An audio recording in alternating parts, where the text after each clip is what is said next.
नमस्कार दोस्तों, अनंत कथा सागर के चैनल पे मैं एक बार फिर आपका स्वागत करता हूँ।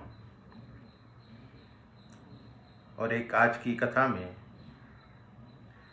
एक ऐसी घटना का जिक्र है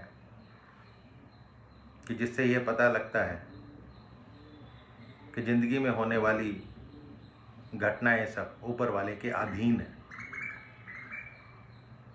हुआ ये कि एक छोटा सा 6 साल का बच्चा अक्सर भगवान से मिलने की ज़िद करता था।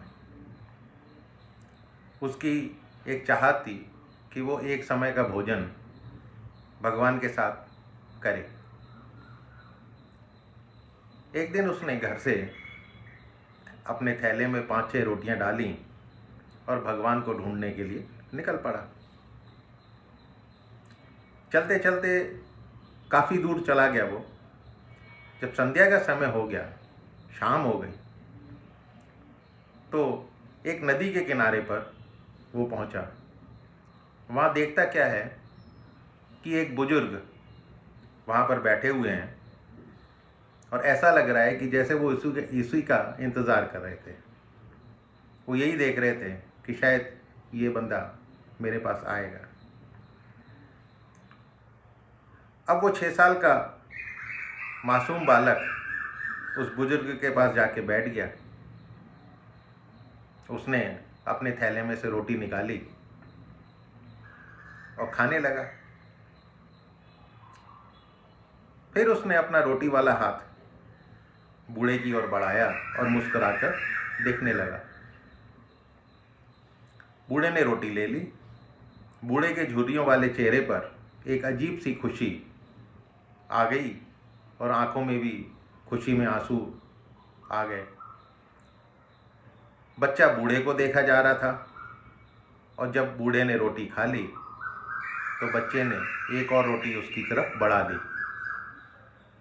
बूढ़ा अब बहुत खुश था, बच्चा भी बहुत खुश था। दोनों ने आपस में बहुत प्यार और स्नेह के साथ वो पल बिताए। अब जब रात घिरने लगी, अंधेरा छाने लगा, तो बच्चा उस बूढ़े से आज्ञा लेकर अपने घर की ओर चलने लगा। बार बार वो पीछे मुड़कर देखता तो पाता बुजुर्ग उसी की ओर देख रहा है। बच्चा घर पहुंचा तो अपने बेटे को सुरक्षित आया देखकर उसकी माँ बहुत खुश हुई, उसे गले से लगा लिया और चूमने लगी। बच्चा भी बहुत खुश दिख रहा था। माँ ने अपने बच्चे को इतना खुश कभी नहीं देखा था।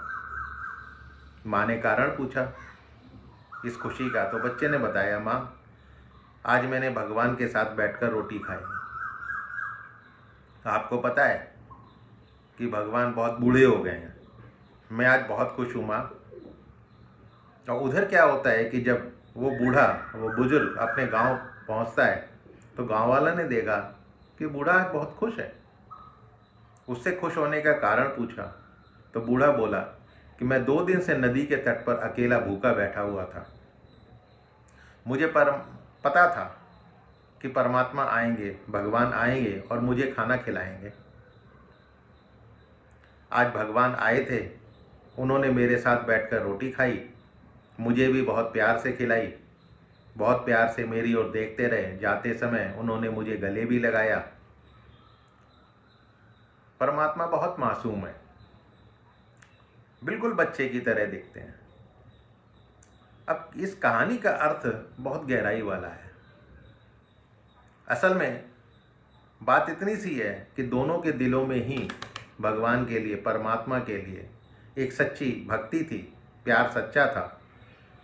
और परमात्मा ने दोनों के लिए, दोनों में ही अपना प्रेम का एक स्वरूप भेज दिया।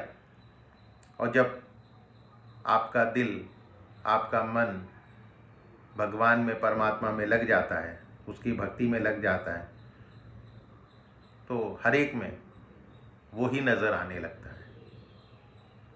तो मित्रों, ये कहानी कैसी लगी आपको? कमेंट बॉक्स में कमेंट दीजिएगा। यदि हो सके तो अपने इष्ट मित्रों के साथ इस कहानी को शेयर कीजिएगा और चैनल को सब्सक्राइब कीजिएगा। धन्यवाद।